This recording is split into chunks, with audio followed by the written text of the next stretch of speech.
ಎಲ್ಲರಿಗೂ ನಮಸ್ಕಾರ.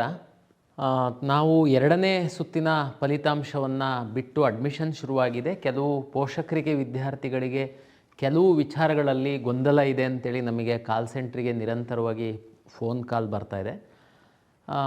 ಮತ್ತು ಕೆಲವು ಚಾನಲ್ಗಳಲ್ಲಿ ಸಹ ಬೇರೆ ಬೇರೆ ರೀತಿ ಹೇಳ್ತಾ ಇರೋದ್ರಿಂದ ಕೆಲವು ಸಾಮಾನ್ಯವಾಗಿ ತಮಗೆಲ್ಲ ಗೊತ್ತಿರುವಂತೆ ಆರಂಭದಿಂದನೇ ನಾವು ನೀಟು ಮತ್ತು ಯು ಜಿ ಎಲ್ಲ ಕೋರ್ಸಸ್ಸನ್ನು ಶುರು ಮಾಡಿತ್ತು ಅಂತಂದಿದ್ರೆ ಯಾರಿಗೆ ಏನು ಪ್ರಾಬ್ಲಮ್ ಆಗ್ತಿರಲಿಲ್ಲ.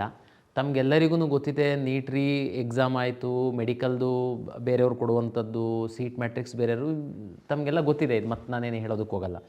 ಈಗ ನೇರವಾಗಿ ತಮಗೆ ಕ್ಲಾರಿಫಿಕೇಷನ್ ಹೇಳುವಂಥದ್ದು ಅಂದರೆ ಬೇಸ್ಡ್ ಆನ್ ಸ್ಟೂಡೆಂಟ್ಸ್ ಮತ್ತು ಪೋಷಕರ ಒಂದು ಪದೇ ಪದೇ ಏನು ಕೇಳ್ತಾ ಇದ್ದಾರೆ, ಎಲ್ಲರಿಗೆ ಅನುಕೂಲ ಆಗುತ್ತೆ ಅನ್ನುವ ಹಿನ್ನೆಲೆಯಲ್ಲಿ ನಾನು ನಿಮಗೆ ಒಂದು 5-6 ವಿಷಯದಲ್ಲಿ ಕ್ಲಾರಿಫೈ ಮಾಡ್ತೀನಿ. ಮಕ್ಕಳೇ, ತಮಗೆಲ್ಲ ಗೊತ್ತಿರುವಂತೆ ತಾವು ಮೊದಲ ಸುತ್ತಿನಲ್ಲಿ ಭಾಗವಹಿಸಿ ಯು ಜಿ ಸೀಟನ್ನು ಹೋಲ್ಡ್ ಮಾಡಿ ಸೆಕೆಂಡ್ ರೌಂಡಿಗೆ ಬಂದಿದ್ದೀರಾ. ಅದು ನೆನಪಿರಲಿ. ತಮಗೆ ಒಂದು ಅವಕಾಶವನ್ನು ನಾವು ಕೊಟ್ಟಿದ್ದೀವಿ. ಯು ಜಿನಲ್ಲಿ ಮೊದಲು ಸುತ್ತಲ್ಲೇ ನಾವು ಡಿ ಕ್ಯಾಟಗರೈಸೇಷನ್ ಮಾಡಿದ್ವಿ. ಅಂದರೆ ಮ್ಯಾಕ್ಸಿಮಮ್ ಸೀಟ್ ಅಲಾಟ್ ಆಗಿತ್ತು ಯು ಜಿನಲ್ಲಿ. ಆದರೆ ಮೆಡಿಕಲ್ ಡೆಂಟಲ್ಲು ಆಯುಷ್ ಬಂದಿರಲಿಲ್ಲ. ಹಾಗಾಗಿ ತುಂಬ ಮೆಡಿಕಲ್ ಡೆಂಟಲ್ಲು ಆಯುಷ್ ವಿದ್ಯಾರ್ಥಿಗಳು ಒಂದಷ್ಟು ಇಂಜಿನಿಯರಿಂಗು, ಅಗ್ರಿ, ವೆಟರ್ನರಿ ಸೀಟನ್ನು ಇಟ್ಕೊಂಡಿರ್ತಾರೆ. ಹಾಗಾಗಿ ಬೆಸ್ಟ್ ಸೀಟು ಸಿಕ್ಕಿರಲಿಕ್ಕಿಲ್ಲ ಕೆಲವು ವಿದ್ಯಾರ್ಥಿಗಳಿಗೆ. ಅದಕ್ಕೋಸ್ಕರ ನಾವು 1, 2, 3, 4 ಕೊಟ್ಟಿದ್ವಿ. ತಾವು ಸೆಕೆಂಡ್ ರೌಂಡಿಗೆ ಬಂದಿದ್ದೀರಾ, ಸಂತೋಷ. ಅಂದರೆ ನೀವೊಂದು ಹೋಲ್ಡ್ ಮಾಡಿದ್ರಿ. ನೀವೇನೇ ಏನು ಹೇಳಿದ್ರಿ, ನಾನು ಮುಂದಿನ ಸುತ್ತಿಗೆ ಬರ್ತೀನಿ, ಹೋಲ್ಡ್ ಮಾಡ್ಕೊಂಡಿದ್ದೀನಿ, ಅಪ್ಗ್ರೇಡೇಷನ್ ಅಂತ. ಈಗ ಮೆಡಿಕಲ್ಲು ಡೆಂಟಲ್ಲು ಬಂತು, ಆಯುಷ್ ಬರಲಿಲ್ಲ. ಅದು ನಮ್ಮದೇನು ತಪ್ಪಿರಲ್ಲ, ಅದು ಸರ್ಕಾರದಿಂದ, ಆ ಇಲಾಖೆಯಿಂದ ನಮಗೆ ಸೀಟ್ ಮ್ಯಾಟ್ರಿಕ್ಸ್ ಬಂದಿಲ್ಲ. Maximum dental Ayush maximum seat ಬಂತು. ಲಾಸ್ಟ್ ದಿವಸ ಸಹ 2 ಕಾಲೇಜಲ್ಲಿ 50-50 ಸೀಟು ಹೆಚ್ಚುವರಿಯಾಗಿ ಬಂದಿದ್ದನ್ನು ಸಹ ಅಕ್ಕಂಡು ನಾವು ಅಲಾಟ್ ಮಾಡಿದ್ವಿ. ಅಂದರೆ ನೀವೇ ಹೋಲ್ಡ್ ಮಾಡ್ಕೊಂಡು ಬಂದಿರುವಂತಹ ಸೀಟು. ಈಗ ನಾವೇನು ಹೇಳ್ತಾ ಇದ್ದೀವಿ, ಅಡ್ಮಿಷನ್ ಆಗ್ರಿ, ಇಲ್ಲ ಅಂತಂದರೆ ಹೊರಗಡೆ ಹೋಗ್ರಿ ಅಂತ. ಇದರಲ್ಲಿ ಪೇರೆಂಟ್ಸ್ದು ಆಕ್ರೋಶ ಅಂತ ಎಲ್ಲೋ ಒಂದು ನ್ಯೂಸ್ ಯಾರೋ ಕ್ಲಿಪ್ಪಿಂಗ್ಸ್ ಕಳಿಸಿದ್ರು.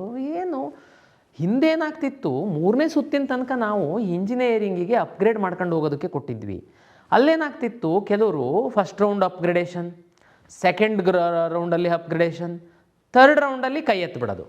ಏನು ನಮ್ಮ ಅಗ್ರಿಮೆಂಟ್ ಪ್ರಕಾರ ಥರ್ಡ್ ರೌಂಡಲ್ಲಿ ನೀವು ಹೋಗಲಿಲ್ಲ ಅಂದರೆ ಆ ಸೀಟು ಕಾಲೇಜ್ ಪಾಲಾಗುತ್ತೆ. ಈ ಸರಿ ಕಾಲೇಜ್ ಪಾಲಾಗೋದಕ್ಕೆ ಬಿಡ್ತಿಲ್ಲ ನಾನು. ಸೆಕೆಂಡ್ ರೌಂಡಿಗೆ ನಿಮಗೆ ಹೇಳ್ತಾ ಇದ್ದೀನಿ ಅಡ್ಮಿಷನ್ ಆಗಿ ಅಂತ. ಅದರಲ್ಲೇನು ತಪ್ಪಿದೆ ಸರ್? ಅಡ್ಮಿಷನ್ ಆದರೆ ನಮ್ಮದು ಮುಗ್ದೇ ಇಲ್ಲ. ನೋಡಿ, ಅಡ್ಮಿಷನ್ ಆದವರು ನೀವೇ ಹೋಲ್ಡ್ ಮಾಡ್ಕೊಂಡು ಬಂದಿದ್ದೀರಾ, ನನಗದು ಇಷ್ಟ ಇದೆ ಅಂತ ಅಂದ್ಕೊಂಡು. ನಾನೀಗೇನು ಹೇಳ್ತಾ ಇದ್ದೀನಿ ನಿಮಗೆ, ಅಡ್ಮಿಷನ್ ಆಗಿ ಸೆಪ್ಟೆಂಬರ್ 15ನೇ ತಾರೀಕು ಎ ಸಿ ಟಿ ಪ್ರಕಾರ ಲಾಸ್ಟ್ ಡೇಟ್ ಇದೆ ಇಂಜಿನಿಯರಿಂಗಿಗೆ. ಅದರೊಳಗಡೆ ನಾನು 1 more ರೌಂಡ್ ಮಾಡ್ತೀನಿ. ನಿಮ್ಮ ಅದೃಷ್ಟಕ್ಕೆ ಯಾವುದಾದ್ರೂ ಒಂದು ಟಾಪ್ ಕಾಲೇಜ್, ನಿಮಗೆ ಇಷ್ಟ ಇರುವಂಥ ಕಾಲೇಜಲ್ಲಿ ಸೀಟ್ಗಳು ಖಾಲಿ ಆಯಿತು ಅಂತಂದರೆ ಅಪ್ಗ್ರೇಡೇಷನಿಗೆ ಬನ್ನಿ ಅಂತ ಹೇಳಿದ್ದೀನಿ ನಾನು. ಇನ್ನೇನೇ ಮಾಡ್ಬೋದು ನಿಮಗೆ ಸಹಾಯನ? ಅದರಲ್ಲಿ ಏನು ತಪ್ಪಿದೆ? ಅಪ್ಗ್ರೇಡೇಷನಿಗೆ ಬನ್ನಿ. ಫಾರ್ ಎಕ್ಸಾಂಪಲ್, ನಾನು ಹಿಂದಿನ ವಿಡಿಯೋದಲ್ಲೂ ಕ್ಲಾರಿಟಿಯಾಗಿ ಹೇಳಿದ್ದೀನಿ ನಿಮಗೆ. ಓಕೆ ಸರ್, ನಮ್ಮದು ಇನ್ನೊಂದು ಕ್ಯಾಟಗರಿ ಈ ವಿದ್ಯಾರ್ಥಿಗಳು ಅಂದರೆ ಏನು ಸುಮ್ಮನೆ ತಮಾಷೆಗೆ ಆಪ್ಷನ್ ಎಂಟ್ರಿ ಮಾಡಿ ತಮಾಷೆಗೆ ಹೋಲ್ಡ್ ಮಾಡ್ಕೊಂಡು ಬಂದಿರುವಂಥ ವಿದ್ಯಾರ್ಥಿಗಳಿಗೆ 2 ಆಪ್ಷನ್ನು: ಅಡ್ಮಿಷನ್ ಆಗಬೇಕು, ಇಲ್ಲ ಸಿಸ್ಟಮಿಂದ ಹೊರಗಡೆ ಹೋಗಬೇಕು. ಆದರೆ ಕೆಲವು ಜೆನ್ಯೂನ್ ವಿದ್ಯಾರ್ಥಿಗಳಿದ್ದಾರೆ. ಅವ್ರು ಯಾರು ಅಂತಂದರೆ, ಅವ್ರದ್ದು ಉದ್ದೇಶ ಮೆಡಿಕಲ್ಲು, ಡೆಂಟಲ್ಲು, ಆಯುಷು. ಅನ್ಫಾರ್ಚುನೇಟ್ಲಿ ಅವರಿಗೆ ಈ ಫಸ್ಟ್ ರೌಂಡ್ ನಾವು ಮೆಡಿಕಲ್ಲು, ಡೆಂಟಲ್ ರನ್ ಮಾಡಿದಾಗ ಸಿಕ್ಕಿಲ್ಲ. ತಾವು ಸ್ವಲ್ಪ ಬಾರ್ಡ್ರಲ್ಲಿದ್ದೀರಾ. ನಿಮಗೆ ನಾನು ಹೇಳುವಂಥದ್ದೇನು ಅಂತಂದರೆ, ಈಗ ನಾನು ರೀರನ್ ಮಾಡಿದಾಗಲೇ ನಿಮ್ಮನ್ನು ಕನ್ಸಿಡರ್ ಮಾಡ್ತೀನಿ. ಯಾಕೆ ಅಂತಂದರೆ, ನಿಮ್ಮದು ಹೆಂಗಿದೆ ಸಿಚುವೇಶನ್ ಅಂದರೆ, ಒಂದು 10-20 ಮೆಡಿಕಲ್ ಕಾಲೇಜ್ ಇದೆ ನಿಮ್ಮ ಲಾಗಿನ್ನಲ್ಲಿ, ಒಂದು 10-20 ಇಂಜಿನಿಯರಿಂಗು, ವೆಟರ್ನರಿ, ಅಗ್ರಿಕಲ್ಚರ್ ಎಲ್ಲ ಇದೆ. ಈಗ ನಿಮಗೆ ಒಂದು ಇಂಜಿನಿಯರಿಂಗ್ ಸೀಟ್ ಸಿಕ್ಕಿದೆ, ಕರೆಕ್ಟಾ? ನಾನು ನಿಮಗೇನು ಹೇಳ್ತೇನೆ, ನಿಮಗೆ ತುಂಬ ಕಾನ್ಫಿಡೆನ್ಸ್ ಇದೆ, ನಾನು ಮೆಡಿಕಲ್ಲು ಆಪ್ಷನ್ ಇದೆ, ಡೆಂಟಲ್ ಆಪ್ಷನ್ ಇದೆ, ನನಗೆ ಈ ರೌಂಡಲ್ಲಿ ಸಿಕ್ಕಿಲ್ಲ ಅಂತಂದರೆ ನೆಕ್ಸ್ಟ್ ರೌಂಡಲ್ಲಾದ್ರೂ ಸಿಕ್ಕೇ ಸಿಗುತ್ತೆ. ನೀವು ಚಾಯ್ಸ್ 4 ಹಾಕ್ಬೋದು. ನೀವು ನಮ್ಮ ಸಿಸ್ಟಮಿಂದ ಹೊರಗಡೆ ಹೋಗಲ್ಲ. ದಯಮಾಡಿ ಅರ್ಥ ಮಾಡ್ಕೊಳ್ಳಿ. ನೀವು ಹೆಂಗೆ ಹೋಗಲ್ಲ ನೀವು ಅಂತಂದರೆ, ಫಸ್ಟ್ ರೌಂಡಲ್ಲಿ ಯಾರು ಮೆಡಿಕಲ್ಲು, ಡೆಂಟಲ್ಲಿಗೆ ಕೌನ್ಸಿಲಿಂಗಿಗೆ ಭಾಗವಹಿಸಿದ್ರು ಅವರು ಸೆಕೆಂಡ್ ರೌಂಡಿಗೆ ಬರ್ತಾರೆ, ಕರೆಕ್ಟಾ? ಸೀಟ್ ಅಲಾಟ್ ಆಗಿರಲಿ, ಅಲಾಟ್ ಆಗಿದ್ದವರು ಚಾಯ್ಸ್ 1, 2, 3 ಹಾಕಿ ಬರ್ತಾರೆ, 2, 3 ಹಾಕಿ ಬರ್ತಾರೆ, ಒಂದಂತೂ ಅಡ್ಮಿಷನ್ ಆಗ್ತಾರೆ. ಅಲಾಟ್ ಆಗಿಲ್ಲ, ಬಟ್ ನಿಮ್ಮದು ಮೆಡಿಕಲ್ಲು, ಡೆಂಟಲ್ ಸೀಟ್ಸ್ ಇದೆ, ನೀವು ಡೆಫಿನೆಟ್ಲಿ ಸೆಕೆಂಡ್ ರೌಂಡಿಗೆ ಬರ್ತೀರಾ. ಸರ್ ಹೆಂಗೆ ಬರ್ತೀವಿ ಸರ್, ನೀವು ಚಾಯ್ಸ್ ಇಂಜಿನಿಯರಿಂಗ್ ಸೀಟ್ ಸಿಕ್ಕಿದೆ, ನನ್ನ ಲ್ಯಾಗಿನ್ ಒಳಗಡೆ ಮೆಡಿಕಲ್ಲು ಡೆಂಟಲ್ ಇದೆ, ಬಟ್ ನೀವು ಹೇಳ್ತಾ ಇದ್ದೀರಲ್ಲ ಸರ್ ಚಾಯ್ಸ್ 1 ಅಡ್ಮಿಷನ್ ಆಗಿ, ಇಲ್ಲಾಂದರೆ ಚಾಯ್ಸ್ 4 ಹಾಕಿ ಹೊರಗಡೆ ಹೋಗಿ. ಚಾಯ್ಸ್ 4 ಹಾಕಿ ಯು ಜಿ ಸೀಟ್ ನಿಮಗೇನು ಸಿಕ್ಕಿದೆಯಲ್ಲ ಅದರಿಂದ ಹೊರಗಡೆ ಹೋಗಿ ಅಂತ ಹೇಳ್ತಾ ಇದ್ದೀನಿ. ನಿಮ್ಮನ್ನು ನಮ್ಮ ಸಿಸ್ಟಮಿಂದ ಹೊರಗಡೆ ನಿಮ್ಮನ್ನು ಕಳಿಸಲ್ಲ. ಯಾಕೆ ಅಂದರೆ ನಿಮ್ಮ ಲಾಗಿನ್ನೊಳಗಡೆ ಮೆಡಿಕಲ್ಲು ಡೆಂಟಲ್ಲು ಸೀಟ್ ಆಪ್ಷನ್ಸ್ ಇದೆ. ನೀವು ಫಸ್ಟ್ ರೌಂಡಲ್ಲಿ ಭಾಗವಹಿಸಿದ್ದೀರ ಮಕ್ಕಳೇ, ನೀವು ನಮ್ಮ ಸಿಸ್ಟಮ್ ಒಳಗಡೆ ಇರ್ತೀರ. ಹಾಗಾಗಿ ಸರ್ ಸೆಕೆಂಡ್ ರೌಂಡಲ್ಲಿ ನಮಗೆ ಸಿಗ್ಬೋದು, ಒಂದಷ್ಟು ಜನ ಬೇರೆ ರಾಜ್ಯದವರೆಲ್ಲ ಓಪನ್ ಸೀಟಲ್ಲಿ ಹೋಗ್ತಾರೆ, ನಾನು ಬಾರ್ಡ್ರಲ್ಲಿದ್ದೀನಿ, ಹಾಗಾಗಿ ಆಮೇಲೆ ನನಗೆ ಬಿಲ್ಕುಲ್ ಈಗ ಇಂಜಿನಿಯರಿಂಗ್ ಸೀಟ್ ಸಿಕ್ಕಿದೆ, ಒಟ್ಟು ನನಗೆ ಇಂಜಿನಿಯರಿಂಗ್ ಇಷ್ಟ ಇಲ್ಲ, ನನಗೆ ಮಾಡಿದರೆ ಮೆಡಿಕಲ್ ಡೆಂಟಲ್ಲು ನಾನು ಆಪ್ಷನ್ ಎಂಟ್ರಿ ಮಾಡಿದ್ದೀನಿ, ಈ ರೌಂಡಲ್ಲಿ ರೀರನ್ ಮಾಡಿದಾಗ ಸಿಕ್ಕಿದರೆ ಸಂತೋಷ, ಸಿಕ್ಕಿಲ್ಲ ಅಂದರೆ ಸೆಕೆಂಡ್ ರೌಂಡು, ಅದು ಸಿಕ್ಕಿಲ್ಲ ಅಂದರೆ ನಾನು ಥರ್ಡ್ ರೌಂಡಲ್ಲಿ ಬರ್ತೀನಿ, ಅಲ್ಲೂ ಸಿಕ್ಕಿಲ್ಲ ಅಂದರೆ ನಾನು ಲಾಂಗ್ ಟರ್ಮಿಗೆ ಹೋಗ್ತೀನಿ. ಇಂಜಿನಿಯರಿಂಗು ಅಥವಾ ಈಗ ಯಾವುದೋ ಸಿಕ್ಕಿರುವಂಥದ್ದು ಅಗ್ರಿನೋ ವೆಟರ್ನರಿನೋ ನನಗೆ ಮಾಡೋದಕ್ಕೇ ಇಷ್ಟ ಇಲ್ಲ, ಬಟ್ ಫಸ್ಟ್ ರೌಂಡಿಂದ ಕೌನ್ಸಿಲಿಂಗಲ್ಲಿ ಭಾಗವಹಿಸಿದ್ದೆ, ಹಂಗಾಗಿ ಸಿಕ್ಕಿದೆ. ಚಾಯ್ಸ್ 4 ಹಾಕಿ, ಡೋಂಟ್ ವರಿ, ನೀವು ನಮ್ಮ ಸಿಸ್ಟಮಿಂದ ಹೊರಗೆ ಹೋಗಲ್ಲ. ಯಾಕೆ ಹೋಗಲ್ಲ ಅಂದರೆ ನೀವು ಡೆಂಟಲ್ಲು ಮತ್ತು ಮೆಡಿಕಲ್ ಹಾಕಿದ್ದೀರ. ಇನ್ನೊಬ್ಬರು ಕೇಳ್ಬೋದು, ಸರ್ ನಾನು ಡೆಂಟಲ್ಲು ಮೆಡಿಕಲ್ ಹಾಕೇ ಇಲ್ಲ, ನಾನು ಓನ್ಲಿ ಯು ಜಿ ರಿಲೇಟೆಡ್ ಕೋರ್ಸಸ್ನ ಹಾಕಿದ್ದೀನಿ, ನಾನು ಚಾಯ್ಸ್ 4 ಹಾಕಿ ನೆಕ್ಸ್ಟ್ ರೌಂಡಲ್ಲಿ ಮೆಡಿಕಲಲ್ಲಿ ಭಾಗವಹಿಸ್ಬೋದಾ? ನೋ, ತಮ್ಗೆ ಗೊತ್ತಿದೆ ಫಸ್ಟ್ ರೌಂಡಲ್ಲಿ ಯಾರು ಇರ್ತಾರೆ ಅವರೇ ನಮ್ಮದು ಥರ್ಡ್ ರೌಂಡ್ ತನಕ ಬರುವಂಥದ್ದು, ಹಾಗಾಗಿ ನೀವು ಭಾಗವಹಿಸೋದಕ್ಕಾಗಲ್ಲ. 3ನೇ ಕ್ಯಾಟಗರಿಯವರಿದ್ದೀರಾ, ಆಯುಷ್ ಸೀಟೇ ಬರಲಿಲ್ಲ. ಕೆಲವರು ಯೋಗ ನ್ಯಾಚುರೋಪತಿ ಹಾಕಿದ್ದೀರಾ, ಆಯುಷ್ ಸೀಟೇ ಬಂದಿಲ್ಲದಿರುವಂಥದ್ದು ನಮ್ಮ ತಪ್ಪು.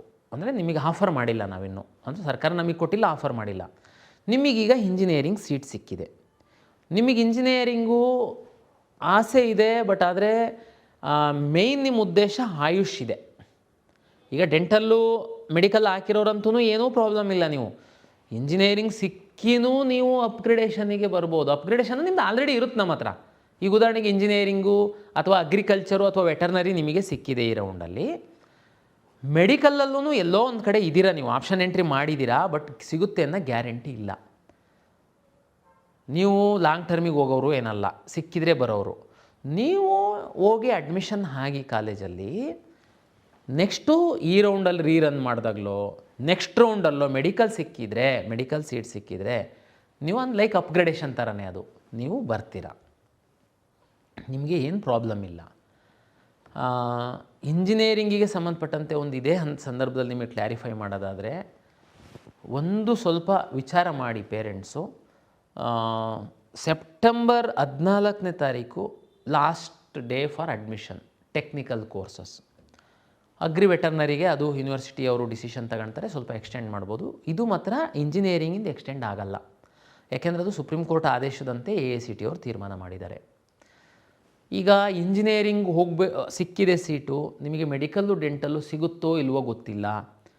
ಈಗ ಅಡ್ಮಿಷನ್ ಆದಮೇಲೆ ಮುಂದೆ ಸಿಕ್ಕಿದರೆ ಇವರು ನಮಗೆ ಡಾಕ್ಯುಮೆಂಟ್ ಕೊಡ್ತಾರಾ ಕಾಲೇಜವರು? ನೋಡಿ, 14ನೇ ತಾರೀಕು ಲಾಸ್ಟ್ ಡೇಟ್ ಇರೋದ್ರಿಂದ 14ನೇ ತಾರೀಕು ಒಳಗಡೆನೇ ಮೆಡಿಕಲ್ ಇನ್ನೊಂದು ರೌಂಡು ಆಗಿ ನಿಮಗೆ ಕ್ಲಾರಿಟಿ ಬಂದರೆ ಅಷ್ಟೊಂದೇನು ಅವರು ಪ್ರಾಬ್ಲಮ್ ಮಾಡಲ್ಲ, ನಿಮಗೆ ಕೊಡ್ತಾರೆ. ಯಾಕೆ ಅಂತಂದರೆ ನೀವು 14th ಆ ಕಾಲೇಜಿನ ಬಿಟ್ಟು ಬಂದ್ರೂ ಏನು ಲಾಸ್ ಆಗಲ್ಲ ಅವರಿಗೆ. ಯಾವುದೆಲ್ಲ 3ನೇ ರೌಂಡ್ ಆದಮೇಲೆ ಸೀಟ್ ಇರುತ್ತೆ ಅದು ಮ್ಯಾನೇಜ್ಮೆಂಟ್ ಅವ್ರು ತಗೊಳ್ತಾರೆ. ಅದನ್ನು ಅವ್ರೂ ನಮಗೆ ಕಮಿಟ್ಮೆಂಟ್ ಕೊಟ್ಟಿದ್ದಾರೆ ಕಾಲೇಜವರು. ಒಂದು ವೇಳೆ ಈ ನೀಟ್ ರಿಸಲ್ಟು MCCದು ಇರ್ಬೋದು, ನಮ್ಮದು ಯಾವುದು ಟೈಮ್ ಟೇಬಲ್ ಸರಿ ಫಾಲೋ ಆಗ್ತಾಯಿಲ್ಲ, ತಮ್ಗೆ ಗೊತ್ತಿದೆ. ಯಾಕೆಂದರೆ MCC ಆದಮೇಲೆ ನಾವು ಮಾಡಬೇಕು. ಸೆಪ್ಟೆಂಬರ್ 14 ನಂತರ 2ನೇ ಸುತ್ತಿನ ನೀಟ್ ರಿಸಲ್ಟ್ ಬಂದು ನಿಮಗೆ ಸೀಟು ಸಿಕ್ಕಿದಂತಹ ಸಂದರ್ಭದಲ್ಲಿ ನಿಮಗೆ ಕಾಲೇಜವರು ಫ್ರೀಯಾಗಿ ಕಳಿಸ್ಬಿಡ್ತಾರಾ? ದಯಮಾಡಿ ಒಂದು ಸರಿ ಕೇಳ್ಕೊಳ್ಳಿ. ನಾವಂತೂ ಅವರಿಗೆ ಹೇಳ್ತೀವಿ, ನಿಮ್ಮದು 1 ವರ್ಷದ್ದು ಫೀಸ್ ನಮ್ಮ ಹತ್ರ ಇರುತ್ತೆ, ಎನಿವೇ ತಮ್ಗೆ ಗೊತ್ತಿದೆ, ಅದು ನಾವು 14 ಒಳಗಡೆ ಆದರೆ ಅಡ್ಜಸ್ಟ್ ಮಾಡ್ಕೊಳ್ತೀವಿ. ಇಂಜಿನಿಯರಿಂಗಿಗೆ ಮಾತ್ರ, ಅಗ್ರಿ ಮತ್ತು ವೆಟರ್ನರಿಗೆ ಏನು ಚಿಂತೆ ಮಾಡಬೇಡಿ, ಅಂದರೆ ಬೇರೆ ಕೋರ್ಸಿಗೆ. ಇಂಜಿನಿಯರಿಂಗಿಗೆ ಮಾತ್ರ ನಾವು 14th ಒಳಗಡೆ ಏನಾದ್ರೂ ನಮ್ಮದು ರಿಸಲ್ಟ್ ಬಂದು ನೀವು ಕ್ವಿಟ್ ಮಾಡ್ತೀರಾ ಅಂದರೆ ನಮ್ಮಿಂದನೇ ಅಲಾಟ್ ಆದರೆ. ಕೆಲವರು ಯಾರೋ ಕೇಳ್ತಾರೆ, ಸರ್ ನಮಗೆ ಬೇರೆ ರಾಜ್ಯದಲ್ಲಿ ಸಿಗುತ್ತೆ ಹೋಗ್ತೀವಿ ನಾವು ಅದು ನಮಗೆ ಸಂಬಂಧ ಬರಲ್ಲ. ನಮ್ಮಿಂದನೇ ಅಲಾಟ್ ಆದಾಗ ನಾವು ಅಡ್ಜಸ್ಟ್ ಮಾಡುವಂಥ ವ್ಯವಸ್ಥೆ ಮಾಡ್ತೀವಿ. ಒಂದು ವೇಳೆ 14ನೇ ತಾರೀಕು ನಂತರ ಆಯಿತು ಅಂತಂದ್ರೂ 3 ವರ್ಷದ ಫೀಸ್ ಕೊಡಿ, 4 ವರ್ಷದ ಫೀಸ್ ಕೊಡಿ ಅಂತ ಕಾಲೇಜವ್ರು ಕೇಳ್ತಾರೆ ಅಂತೇಳಿ, ಅದ್ರದ್ದು ನಾವು ಫೆಸಿಲಿಟೇಟ್ ಮಾಡ್ಬೋದು. 1 ವರ್ಷ ನೀವು ಕಟ್ಟಿರೋದಂತೂ ನಾವು ಕೊಡ್ತೀವಿ. ಲ್ಯಾಟ್ರಲ್ ಎಂಟ್ರಿ ಅಂತ ಇಂಜಿನಿಯರಿಂಗ್ ಕಾಲೇಜಲ್ಲಿ ಸೆಕೆಂಡ್ ಇಯರಿಗೆ ಡೈರೆಕ್ಟು ನಾವೇ DCET ಮಕ್ಕಳಿಗೆ ಕಳಿಸ್ಕೊಡ್ತೀವಿ. ಹಾಗಾಗಿ ಕಾಲೇಜವರಿಗೆ ನಾವು ವಿನಂತಿಯನ್ನು ಮಾಡ್ಕೊಳ್ತೀವಿ, ನಿಮಗೆ ತೊಂದರೆ ಮಾಡಬಾರ್ದು, ಕಳಿಸ್ಕೊಡ್ಬೇಕು ಅಂತನ್ನುವಂಥದ್ದು. ಇದು ಇಂಜಿನಿಯರಿಂಗಿಗೆ ಸಂಬಂಧಪಟ್ಟಂತೆ ಸೆಪ್ಟೆಂಬರ್ 14 AICT ಪ್ರಕಾರ ಲಾಸ್ಟ್ ಡೇಟ್ ಇರೋದ್ರಿಂದ ನಾನು ನಿಮಗೆ ಇದನ್ನೊಂದು ಈ ಹಂತದಲ್ಲಿ ಕ್ಲಾರಿಫೈ ಮಾಡ್ತೀನಿ. ಇನ್ನೊಂದು ಆಯುಷ್ಗೆ ಸಂಬಂಧಪಟ್ಟಂತೆ, ಓಕೆ, ಯಾರು ತಾವು ಮೆಡಿಕಲ್ಲು ಡೆಂಟಲ್ ಆಪ್ಷನ್ ಎಂಟ್ರಿ ಮಾಡಿದ್ದೀರಾ ಅವರು ರೀರನ್ನಲ್ಲಿರ್ತೀರಾ, ಸೆಕೆಂಡ್ ರೌಂಡಲ್ಲಿ ಬರ್ತೀರಾ. ಯಾರೆಲ್ಲರೂ ನಮ್ಮ ಕೌನ್ಸಿಲಿಂಗಲ್ಲಿ ಭಾಗವಹಿಸಿದ್ದೀರಾ, ಅದು ನೀವು ಒಳಗಡೆ ಇದ್ದೀರಾ ಹೊರಗಡೆ ಇದ್ದೀರಾ, ಮೆಡಿಕಲ್ ಹಾಕಿದ್ದೀರಾ ಡೆಂಟಲ್ ಹಾಕಿದ್ದೀರಾ ಗೊತ್ತಿಲ್ಲ, ಆಯುಷ್ ಸೀಟ್ ಬಂದಾಗ ನೀವೆಲ್ಲರೂ ಎಲಿಜಿಬಲ್ ಆಗಿರ್ತೀರ. ಯಾಕೆ ಅಂತಂದ್ರೆ ನಾವು ಇಲ್ಲಿವರೆಗೆ ಕೊಟ್ಟಿಲ್ಲ. ಆದರೆ ಆಯುಷ್ ಸೀಟ್ ನಿಮಗೆ ಅಲಾಟ್ ಆದಾಗ ಫೀಸ್ ಅಡ್ಜಸ್ಟ್ ಆಗುತ್ತಾ, ಅದು ಎಲ್ಲ ನಾನು ಈಗಾಗಲೇ ಸೆಪ್ಟೆಂಬರ್ 14 ಇಂಜಿನಿಯರಿಂಗಿಗೆ ಸಂಬಂಧಪಟ್ಟನೆ ಹೇಳಿದ್ದೀನಿ, ಅದು ಅಪ್ಲಿಕೇಬಲ್ ಆಗುತ್ತೆ. ಉಳಿದಂಥದ್ದು ಫಾರ್ ಎಕ್ಸಾಂಪಲ್ ಮೆಡಿಕಲ್ಲು ಡೆಂಟಲ್ಲು ನೀವು ಪಾರ್ಟಿಸಿಪೇಟ್ ಮಾಡಿದ್ದೀರಾ, ಡೆಂಟಲಲ್ಲಿ ಸಿಕ್ಕಿದೆ ನಿಮಗೆ ಸೀಟು, ಆಯುಷ್ಗೆ ಅಪ್ಗ್ರೇಡ್ ಆಗುತ್ತೆ, ಅದೆಲ್ಲ ಇನ್ನೂ ಏನೂ ಅಡ್ಮಿಷನ್ ಆಗಿರಲ್ಲ, ನೀವು ನಮ್ಮ ಸಿಸ್ಟಮ್ ಒಳಗಡೆ ಇರ್ತೀರ, ನಾವು ಅಡ್ಜಸ್ಟ್ ಮಾಡ್ಬೋದು, ಅಂಥ ಪ್ರಾಬ್ಲಮ್ ಆಗಲ್ಲ. ಆ್ಯಕ್ಚುಲಿ ನೀವು ಅಡ್ಮಿಷನ್ ಇದು ಚಾಯ್ಸ್ 1 ಚಾಯ್ಸು 4 ಕೊಟ್ಟಿರೋದ್ರಲ್ಲಿ ಏನು ನೀವು ಗೊಂದಲ ಮಾಡ್ಕೊಳ್ತಾ ಇದ್ದೀರಲ್ವಾ, ಅದಕ್ಕೆ ನಿಮಗೆ ಹೇಳುವಂಥದ್ದು ಆ್ಯಕ್ಚುಲಿ ಹೊರಗೆ ಹೋಗಿ ಅಂತ ಹೇಳುವಂಥದ್ದು ಉದ್ದೇಶ ನಮ್ಮದು ಏನಿತ್ತು ಅಂತಂದರೆ, ನಮ್ಮ ಕೌನ್ಸಿಲಿಂಗ್ ಫಸ್ಟ್ ರೌಂಡಲ್ಲಿ ಭಾಗವಹಿಸಿ ತಾವು ಸೆಕೆಂಡ್ ರೌಂಡ್ ತನಕ ಬಂದಿದ್ದೀರಾ, ಈ ಮಧ್ಯೆ ನೀವು ತಗೊಂಡೋಗಿ ಮ್ಯಾನೇಜ್ಮೆಂಟಿಗೆ ಅಡ್ಮಿಷನ್ ಆಗಿದ್ದೀರಾ, ನಿಮಗೆ ಹೊರಗಡೆ ಹೋಗಿ ಅಂತ ಹೇಳಿದ್ದೀನಿ. ಕೆಲವರಿಗೇನು ಸರ್ ನಮಗೆ ಇಂಜಿನಿಯರಿಂಗು ಈಗ ಸೀಟ್ ಸಿಕ್ಕಿದೆ ಅಲ್ವಾ, ಅದು ಇಷ್ಟ ಇಲ್ಲ ನಮಗೆ, ಇಲ್ಲ ಬೈ ಮಿಸ್ಟೇಕ್ ನಾನು ಯಾವುದೋ ಕಾಲೇಜನ್ನು ಹಾಕೋದು ಯಾವುದೋ ಕಾಲೇಜ್ ಅದು ಇಷ್ಟ ಇಲ್ಲ, ಬಟ್ ಆದರೆ 3ನೇ ರೌಂಡಲ್ಲಿ ನಾನು ಭಾಗವಹಿಸಬೇಕು. ನೋಡಿ, ಫಸ್ಟ್ ರೌಂಡಲ್ಲಿ ನಿಮಗೆ ಮಾರ್ಕ್ ಬಿಟ್ವಿ ರೀಅರೇಂಜ್ ಮಾಡೋದು ಕೇಳಿದ್ವಿ, ಕರೆಕ್ಟಾ? ಹೋಲ್ಡ್ ಮಾಡ್ಕೊಂಡು ಸೀಟ್ ಸಿಕ್ಕಿತ್ತು, ಹೋಲ್ಡ್ ಮಾಡ್ಕೊಂಡು ಸೆಕೆಂಡ್ ರೌಂಡಿಗೆ ಬಂದ್ರಿ. ಸೆಕೆಂಡ್ ರೌಂಡಲ್ಲಿ ಫಸ್ಟ್ ಟೈಮ್ ನಾವು ಮಿಸ್ ಆಗಿರೋ ಆಪ್ಷನ್ಸನ್ನು ಹಾಕೋದಕ್ಕೆ ಅವಕಾಶ ಕೊಟ್ವಿ, ಕರೆಕ್ಟಾ? ಈಗ ಮತ್ತೆ ನಿಮಗೆ ಸಿಕ್ಕಿರೋ ಕಾಲೇಜ್ ಇಷ್ಟ ಇಲ್ಲ, ಆದರೆ ನಾವು 3rd ರೌಂಡಿಗೆ ಬಂದು ಇಂಜಿನಿಯರಿಂಗೇನೇ ಮತ್ತೆ ಪಾರ್ಟಿಸಿಪೇಟ್ ಮಾಡ್ತೀವಿ, ನೀವು 5,000 ರೂಪಾಯಿ ಪೇಮೆಂಟ್ ಕೊಡಬೇಕು, ಪೆನಾಲ್ಟಿ. ಯಾಕೆಂದ್ರೆ ನಾವು ಇಲ್ಲ ಅಂತಂದರೆ ಏನು ಉದ್ದೇಶ, ನಾವು ಇಷ್ಟೆಲ್ಲ ಅವಕಾಶ ಕೊಟ್ಟು ಸಹ ನೀವು ಅದನ್ನು ಗಂಭೀರವಾಗಿ ತಗೊಳಲ್ಲ ಅಂತಂದರೆ ನಿಮಗೆ ಸಹ 750 ರೂಪಾಯಿ ಹೊರಗೆ ಹೋಗಿ 750 ರೂಪಾಯಿ ಕೊಟ್ಟು ಒಳಗಡೆ ಬಂದು ಅಂತ ಹೇಳಲಿಕ್ಕಾಗುತ್ತೆ. ಅದನ್ನು ಕೊಟ್ಟಿದ್ದೆ ನಾನು ಫಸ್ಟ್ ರೌಂಡಲ್ಲಿ, ತಮಗೆ ನೆನಪಿರಬೇಕು. ಫಸ್ಟ್ ರೌಂಡ್ ಆದಮೇಲೆ ಓಕೆ ಮಕ್ಕಳು ತಪ್ಪು ಮಾಡ್ತಾರೆ, ಚಾಯ್ಸ್ 4 ಹಾಕ್ಬಿಟ್ಟು ಹೊರಗಡೆ ಹೋಗ್ಬಿಡ್ತೀರಾ, ನೀವು ಬರ್ಬೋದಾ, ಓಕೆ 750 ಕೊಟ್ಟು ಬನ್ನಿ ಅಂತ ಹೇಳಿದೀವಿ, ಬಂದಿದ್ದೀರಾ, ಸೌಲಭ್ಯ ತಗೊಂಡಿದ್ದೀರಾ.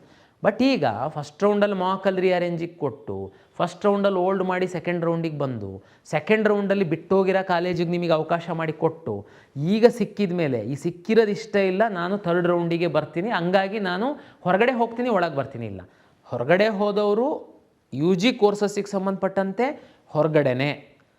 ಮೆಡಿಕಲ್ಲು ಡೆಂಟಲ್ಲು ಆಪ್ಷನ್ ಎಂಟ್ರಿ ಮಾಡಿತ್ತು ಅಂತಂದರೆ, ತಾವು ಮೆಡಿಕಲ್ಲು ಡೆಂಟಲ್ ಆಪ್ಷನ್ ಎಂಟ್ರಿ ಮಾಡಿತ್ತು ಅಂತಂದರೆ ಚಾಯ್ಸ್ 4 ಹಾಕಿ ಹೊರಗಡೆ ಹೋದರೂ ಸಹ ನೀವು ಮೆಡಿಕಲ್ಲು ಡೆಂಟಲ್ ಅಲಾಟ್ಮೆಂಟಿಗೆ ಕನ್ಸಿಡ್ರ್ ಮಾಡ್ತೀವಿ. ಇಂಜಿನಿಯರಿಂಗಿಗೆ ಸಂಬಂಧಪಟ್ಟಂತೆ ಹೊರಗಡೆ ಹೋಗ್ತೀರಾ, ಯಾವುದೋ ಯೋಗ ಆ್ಯಂಡ್ ನ್ಯಾಚುರೋಪತಿ ಹೊರಗಡೆ ಹೋಗ್ತೀರಾ. ಆಯುಷು ನಮ್ಮದು ಫ್ರೆಶ್ ಆಗಿ ಬಂದಾಗ, ಅಂದರೆ ಬರೀ ಇಂಜಿನಿಯರಿಂಗು ನ್ಯಾಚುರೋಪತಿಯವ್ರು ನೀವು ಮೆಡಿಕಲ್ಲು ಡೆಂಟಲ್ಲು ಹಾಕಿಲ್ಲ, ಬಟ್ ಈಗ ಯಾವುದೋ ಒಂದು ಸೀಟ್ ಆಗಿದೆ, ನೀವು ಹೊರಗಡೆ ಹೋಗ್ತೀರಾ 4 ಹಾಕಿ, ನಾನು ಇನ್ನೊಂದು 10 ದಿವಸ ಬಿಟ್ಟು ಸೆಕೆಂಡ್ ರೌಂಡಿಗೆ ಅಕಸ್ಮಾತ್ ಆಯುಷು ಲಿಂಕ್ ಮಾಡೋದಕ್ಕೆ ಹೋದಾಗ ನೀವು ಒಳಗಡೆ ಬರಬಹುದು. ಆಯುಷಿಗೆ ಮಾತ್ರ, ನೋ ಮೆಡಿಕಲ್ ಡೆಂಟಲ್. ಯಾಕೆಂದರೆ ನೀವು ಫಸ್ಟ್ ರೌಂಡಲ್ಲಿ ಮೆಡಿಕಲ್ ಡೆಂಟಲ್ಲಿ ಭಾಗವಹಿಸಿಲ್ಲ. ಇಲ್ಲ ಮೆಡಿಕಲ್ ಡೆಂಟಲ್ ಭಾಗವಹಿಸಿದ್ದೀವಿ, ನೋ ಪ್ರಾಬ್ಲಮ್, ಅವ ನಿಮಗೆ ಮೆಡಿಕಲ್ ಡೆಂಟಲ್ ಜೊತೆಗೆ ಆಯುಷಿಗೆ ಸಹ ಸೆಕೆಂಡ್ ರೌಂಡಿಗೆ ಕನ್ಸಿಡರ್ ಆಗುತ್ತೆ. 5,000 ಪೆನಾಲ್ಟಿ ಬಗ್ಗೆ ಭಾಳ ಗೊಂದಲ. ಸರ್ ಆನ್ಲೈನ್ ಕೊಟ್ಬಿಡಿ ಸರ್, ಇಲ್ಲೇ ಕುತ್ಕೊಂಡು ಮಾಡಿಬಿಡ್ತೀವಿ. ಏನಕ್ಕೆ ಮಾಡ್ತೀರಾ ನೀವು? ನೋಡಿ, ನೀವು ಇಂಟ್ರೆಸ್ಟೆಡ್ ಸ್ಟೂಡೆಂಟು ಮೆಡಿಕಲ್ಲು ಡೆಂಟಲ್ಲಿಗೆ ಅಂತಂದರೆ ನೀವು 5,000 ನಾವು ಕೇಳ್ತಾನೆ ಇಲ್ಲ. ಯಾಕೆ ನೀವು ಆಪ್ಷನ್ ಎಂಟ್ರಿ ಮಾಡಿದ್ದೀರಿ, ಬನ್ನಿ ಅಂತ ಹೇಳಿದ್ದೀವಿ. ನೀವು ಯಾರು? ಇಷ್ಟೆಲ್ಲ ಅವಕಾಶ ಕೊಟ್ಟ ಮೇಲೆ ಒಂದು ಸೀಟ್ ತಗೊಂಡು ಕ್ಯಾನ್ಸಲ್ ಮಾಡಿ ತಿರ್ಗಾ ಬರೋರು ನೀವು. ಹಾಗಾಗಿ ಆನ್ಲೈನ್ ಕ್ಯಾನ್ಸಲೇಷನ್ ಇಲ್ಲ. 5,000 ಕಟ್ಟಿ ನೀವು ಬೇಕಿದ್ರೆ ಮತ್ತೆ 3rd ರೌಂಡಲ್ಲಿ ಅವೈಲಬಲ್ ಸೀಟಿಗೆ ನಾನು ಅದನ್ನು ಇದು 28ಕ್ಕೆ ಅಡ್ಮಿಷನ್ ಮುಗೀತಿದ್ದಂಗೆ ಸೀಟ್ ಮ್ಯಾಟ್ರಿಕ್ಸ್ ಪಬ್ಲಿಷ್ ಮಾಡ್ತೀನಿ. ಅದಕ್ಕೆ ನೀವು ಬೇಕಿದ್ರೆ ಮತ್ತೆ ಸಿಸ್ಟಮ್ ಒಳಗಡೆ 750 ರೂಪಾಯಿ ಕಟ್ಟಿ ಬರಬೇಕು. ಬಟ್ ಈಗ ಹೋಲ್ಡ್ ಮಾಡಿ ಇಲ್ಲಿವರೆಗೆ ಬಂದಿರುವಂಥ ಸೀಟನ್ನು ಕ್ಯಾನ್ಸಲ್ ಮಾಡಿಸ್ಕೊಳ್ಬೇಕು. ಮೋಸ್ಟ್ಲಿ ತಮಗೆ ಇದು ಅರ್ಥ ಆಗಿದೆ ಅಂತೀನಿ. ಮತ್ತು ಇನ್ನೊಂದು ಲಾಸ್ಟ್ ಪಾಯಿಂಟು, ಈಗಂತೂ 3rd ರೌಂಡಿಗೆ ಬರುವಂಥವರೆಲ್ಲ ಫ್ರೆಶ್ ಆಗಿ ಬರುವಂಥವ್ರೇನೆ. UG ಸೀಟಿಗೆ ಸಂಬಂಧಪಟ್ಟಂತೆ ನಾನು ಹೇಳೋದು. 5,000 ಈಗ ಕೊಡ್ತೀರಾ, 5,000 ಅಲ್ಲ, ಕ್ಯಾನ್ಸಲ್ ಮಾಡ್ಕೊಳ್ತೀರಾ, ಮತ್ತೆ ನೀವು ಬರ್ತೀರಾ. ಇಂಜಿನಿಯರಿಂಗ್ ಸೀಟೇ ಮತ್ತೆ ನಿಮಗೆ ಸಿಗುತ್ತೆ. ಅಡ್ಮಿಷನ್ ಕಂಪಲ್ಸರಿ, ಅರ್ಥ ಮಾಡ್ಕೊಳ್ಳಿ. ಅಡ್ಮಿಷನ್ ಇಲ್ಲ ಸರ್, ನಾನು ಮತ್ತೆ ನೋಡಲಿಕ್ಕೆ ಅಂತ ಒಂದು ಸರಿ ಬಂದೆ, ಈಗ ಇದು ಇಷ್ಟ ಇಲ್ಲ, FIR, seat blocking. 3rd round ತಮ್ಗೆ ಗೊತ್ತಿದೆ. 3rd ರೌಂಡ್ ನಂತರ ಸೀಟ್ ಉಳಿತು ಅಂತಂದರೆ ಅದು ಕಾಲೇಜ್ ಪಾಲಾಗುತ್ತೆ, ಮ್ಯಾನೇಜ್ಮೆಂಟ್ ಪಾಲಾಗುತ್ತೆ. ಇದು ಸೀಟ್ ಬ್ಲಾಕಿಂಗ್ ಆಗುತ್ತೆ. ಸರ್ ಇದು ಹೆಂಗೆ ಸರ್? 3rd ರೌಂಡಲ್ಲಿ ನಾವು ಇಂಜಿನಿಯರಿಂಗ್ ಸಿಕ್ಕಿದೆ, ಬಟ್ ನಂದು ಉದ್ದೇಶ ಇರೋದು ಮೆಡಿಕಲ್ಲು, ಡೆಂಟಲ್ಲು, ಅದು ಮುಂದೆ ಸಿಗ್ಬೋದು ಅಂತ. ಮುಂದೆ ಸಿಗ್ಬೋದು, ಇಂಜಿನಿಯರಿಂಗ್ ಉದ್ದೇಶ ಇದೆ, ಆಯಿತು, ನೀನು ಪಾರ್ಟಿಸಿಪೇಟ್ ಮಾಡಿದೆ, ಅಡ್ಮಿಷನ್ ಆಗು. ನಾವು ಹೇಳ್ತಾ ಇದ್ದೀವಲ್ಲ, ಮೆಡಿಕಲ್ಲು ಡೆಂಟಲ್ ಸಿಕ್ತು ಅಂತಂದರೆ ನೀನು ರಾಜಮಾರ್ಗದಲ್ಲಿ ಬಾ. ಸುಮ್ಮನೆ ಪಾರ್ಟಿಸಿಪೇಟ್ ಮಾಡೋದು ಮತ್ತು ಬ್ಲಾಕ್ ಮಾಡೋದು, ಕಾಲೇಜ್ ಪಾಲಾಗೋದು, ಇದು ಇನ್ಯಾರೋ ನಿಮ್ಮಂಥ ಇನ್ನೊಬ್ಬ ಅರ್ಹ ಅಭ್ಯರ್ಥಿಗೆ ಸೀಟ್ ತಪ್ಪಿಸ್ದಂಗೆ ಆಗುತ್ತೆ. ಹಾಗಾಗಿ ಇದು 3rd round very important for engineering, ದಯಮಾಡಿ ಅರ್ಥ ಮಾಡ್ಕೊಳ್ಳಿ. ಹಾಗಾಗಿ ಗೇಮ್ ಪ್ಲೇ ಮಾಡೋದಕ್ಕೆ ಹೋಗಬೇಡಿ ಇಂಟೆನ್ಷನಲ್ಲಿ. ನೀವು ಜೆನ್ಯೂನ್ ಇತ್ತು ಅಂತಂದರೆ ನಿಮಗೆ ಎಲ್ಲ ಹಂತದಲ್ಲಿ ಎಲ್ಲ ಥರದ್ದು ನಾವು ಹೆಲ್ಪ್ ಮಾಡ್ತೀವಿ, ಮಾಡ್ತಾನೆ ಇದ್ದೀವಿ. ಈಗ 5,000 ಪೆನಾಲ್ಟಿನೂ ಸರ್ ಇದು ಪನಿಷ್ಮೆಂಟ್ ಥರ, ಹೌದು, ಇಡೀ ನಾವು ಪನಿಷ್ಮೆಂಟ್ ಥರನೇ ಕೊಡ್ತಾಯಿದ್ದೀವಿ ನಿಮಗೆ. ಯಾಕೆ ಅಂತಂದರೆ ನಿಮಗೆ ಸೀರಿಯಸ್ನೆಸ್ ಬರಬೇಕಲ್ಲ. ಸುಮ್ಮನೆ ಮನೆಯಲ್ಲಿ ನಾವು ಇಷ್ಟು ಹಿಂದೆಲ್ಲ ಇಲ್ಲ ಆಫ್ಲೈನ್ ಇರ್ತಿತ್ತು, ನಾವು ಇಷ್ಟೆಲ್ಲ ಮನೇಲೇ ಕೂತ್ಕೊಂಡು ಮೊಬೈಲಲ್ಲಿ ಇಟ್ಕೊಂಡ್ಬಿಟ್ಟು ನೀವು ಆಟ ಆಡೋದಲ್ಲ. ಮತ್ತು ನೆಕ್ಸ್ಟ್ ರೌಂಡಲ್ಲಿ ನಾನು ಹೇಳ್ತೀನಿ, 3rd ರೌಂಡಲ್ಲಿ ಅಪ್ಗ್ರೇಡೇಷನಿಗೆ ಬರೋ ಮಕ್ಕಳು ಸ್ವಲ್ಪ ಜಾಗೃತಿ ವಹಿಸಬೇಕಾಗುತ್ತೆ. ಎನಿವೆ ನಾನು ನೆಕ್ಸ್ಟ್ ವೀಡಿಯೋದಲ್ಲಿ ಹೇಳ್ತೀನಿ. ಈಗಂತೂ ಇಷ್ಟೇ, ಯಾರೂ ಪ್ಯಾನಿಕ್ ಆಗಬೇಡಿ. ಯಾವ ಪೇರೆಂಟ್ಸೂ KEA ಮೇಲೆ ಆಕ್ರೋಶ ವ್ಯಕ್ತಪಡಿಸುವಂತಹ ಅಗತ್ಯ ಇಲ್ಲ. ಪಾಪ ನೀವು ವ್ಯಕ್ತಪಡಿಸಿಲ್ಲ, ಯಾರೋ ಒಬ್ಬರಿಬ್ಬರಿಗೆ ಅದು ಅವರು ಇಂಟೆನ್ಷನಲ್ಲಿ ಏನೋ ಮಾಡೋಕ್ಕೆ ಹೋಗಿರೋದನ್ನು ಹೇಳಿ ಪೇಪರ್ಲಿ ಬರೆಸ್ತಾರೆ, ಬಟ್ ತೊಂದರೆ ಇಲ್ಲ. ನಾವಂತೂ ವಿದ್ಯಾರ್ಥಿ ಮತ್ತು ಪೋಷಕರು ಪರವಾಗಿರುವಂಥವ್ರು.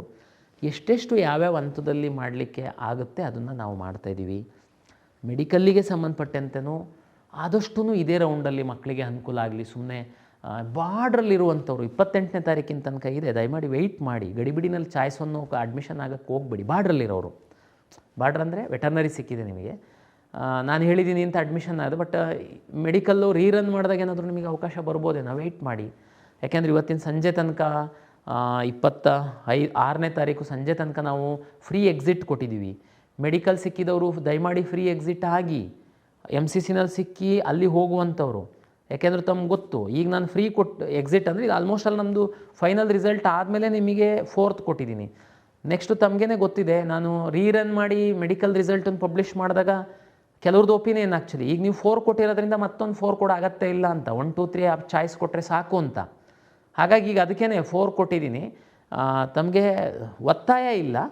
MCCನಲ್ಲಿ ಸೀಟ್ ಸಿಕ್ಕಿದೆ, ಬೇರೆ ರಾಜ್ಯದಲ್ಲಿ ಸೀಟ್ ಸಿಕ್ಕಿದೆ, ಅದು ನಿಜವಾಗೂ ಚೆನ್ನಾಗಿರುವಂಥದ್ದಿದೆ. ಇಲ್ಲ ನಮ್ಮಲ್ಲಿ ಸಿಕ್ಕಿರೋ ಸೀಟೇ ಅಲ್ಲೂ ಸಿಕ್ಕಿದೆ, ನಾನು ವಾಚ್ ಮಾಡ್ತಾಯಿದ್ದೀನಿ. ನನ್ನ ಹತ್ರ 2 ಪಟ್ಟಿ ಇದೆ, MCCದು ಇದೆ, ನಮ್ಮದು ಪಟ್ಟಿ ಇದೆ. ನಾನು ನಿಮಗೆ ರಿಕ್ವೆಸ್ಟ್ ಮಾಡ್ತಾಯಿದ್ದೀನಿ, ಸೇಮ್ ಕಾಲೇಜ್ ಇದೆ ಅಂತಂದರೆ ಮೆರಿಟೋರಿಯಸ್ ಸ್ಟೂಡೆಂಟು ದಯಮಾಡಿ ತಾವು ಅಲ್ಲೋಗಿ, ಇಲ್ಲಿ ಬರೋದಕ್ಕೆ ಹೋಗಬೇಡಿ. ಫೀಸ್ ಎಲ್ಲದೂ ಸೇಮ್ ಇದೆ, ಕಾಲೇಜು ಸೇಮ್ ಇದೆ. ಹಾಗಾಗಿ ದಯಮಾಡಿ ಫ್ರೀ ಎಕ್ಸಿಟ್ ಆಗಿ ಅಲ್ಲಿ ಹೋಗುವಂಥವ್ರು ಅಂತ. ಇಲ್ಲ ಸರ್, ಅಲ್ಲಿ MCCನಲ್ಲಿ ಸಿಕ್ಕಿರೋದು ನಮಗೆ ಮನೆಯಿಂದ ದೂರ ಇದೆ, ಕಾಲೇಜ್ ಅವರೇಜ್ ಇದೆ, KEAನಲ್ಲಿ ಸಿಕ್ಕಿರೋದು ನಮಗೆ ಚೆನ್ನಾಗಿದೆ, ಕನ್ವೀನಿಯೆಂಟ್ ಇದೆ, ದಯಮಾಡಿ ತಾವಿರಿ, ನೀವು ನಾನು ಫೈನಲ್ ರಿಸಲ್ಟ್ ಬಿಟ್ಟಾಗ ಅಡ್ಮಿಷನ್ ಆಗುವಂತ್ರಿ. ಇಷ್ಟು ಹೇಳ್ತಾ ವಿದ್ಯಾರ್ಥಿಗಳು ಪೋಷಕರು ಏನು ಗೊಂದಲ ಮಾಡ್ಕೊಳ್ಳೋದಕ್ಕೆ ಹೋಗಬೇಡಿ, ಸಮಾಧಾನವಾಗಿ ಇರಿ. ನ್ಯಾಯಯುತವಾಗಿ ಏನು ಕೌನ್ಸಿಲಿಂಗಲ್ಲಿ ಭಾಗವಹಿಸ್ತಾ ಇರೋಂಥವರಿಗೆ ನಾವು ಸಹಾಯ ಮಾಡ್ತೀವಿ. ಬಟ್ ಆದರೆ ಮಕ್ಕಳು ಲಾಗಿನ್ ಆಗಿಬಿಟ್ಟು ಗಡಿಬಿಡಿನಲ್ಲಿ ಎಲ್ಲ ಮಾಡಿ ಆಮೇಲೆ ಸಮಸ್ಯೆ ಮಾಡ್ಕೊಂಡ್ಬೇಡಿ. ಸ್ವಲ್ಪ ಪೋಷಕರ ಜೊತೆ ಡಿಸ್ಕಸ್ ಮಾಡಿ. ನಮ್ಮ KEA ಯೂಟ್ಯೂಬ್ ಚಾನಲಲ್ಲಿ ನಾವು ಒಂದು 2-3 ರೌಂಡಲ್ಲಿ ನಾವು ಏನು ಹೇಳಿರುವಂಥದ್ದನ್ನು ಒಮ್ಮೆ ಕೇಳಿ, ನಮ್ಮದು ಬ್ರೋಷರ್ ಇದೆ, ನೋಟಿಫಿಕೇಷನ್ ಇದೆ, ಓದಿ ಸೂಕ್ತ ತೀರ್ಮಾನ ಮಾಡಿ. ಸಡನ್ ಅಂತ ಹಾಕೋದು ಆಮೇಲೆ ಬರೋದು, ಇಲ್ಲ ನನಗೆ ಮಿಸ್ಸಾಗಿ ಹಾಕಿದೆ, ಆ ಥರದ್ದೆಲ್ಲ ಮಾಡೋದಕ್ಕೆ ಹೋಗಬೇಡಿ ಅಂತೇಳಿ ವಿನಂತಿಯನ್ನು ಮಾಡಿಕೊಳ್ತಾ, ಮೆಡಿಕಲ್ಲು ಡೆಂಟಲ್ದು ಫ್ರೀ ಎಕ್ಸಿಟ್ ಆದಮೇಲೆ ನಾವು ರೀರನ್ ಮಾಡಿ ನಾವು ರಿಸಲ್ಟನ್ನು ಪಬ್ಲಿಷ್ ಆದಷ್ಟು ಬೇಗನೆ ಮಾಡ್ತೀವಿ ಅಂತೇಳಿ ಹೇಳ್ತಾ, ಯಾರು ಅಡ್ಮಿಷನ್ ಆಗಬೇಕು ಅಂತ ಇರುವಂಥವ್ರು ಏನಿದ್ದೀರಾ ದಯಮಾಡಿ ಆದಷ್ಟು ನಮಗೆ ಟೈಮನ್ನು ಎಕ್ಸ್ಟೆಂಡ್ ಮಾಡಿ ಅಂತ ಕೇಳಬೇಡಿ. ನಾವು ಇನ್ನೊಂದು ರೌಂಡ್ ಮಾಡಬೇಕಾಗಿದೆ, ಹಾಗಾಗಿ ಇನ್ನೂ 3 ದಿನ ಸಮಯ ಇರೋದ್ರಿಂದ ಸದುಪಯೋಗ ಪಡಿಸ್ಕೊಳ್ಳಿ ಅಂತೇಳಿ ನಾನು ವಿನಂತಿಯನ್ನು ತಮ್ಮಲ್ಲಿ ಮಾಡ್ಕೊಳ್ತೀನಿ.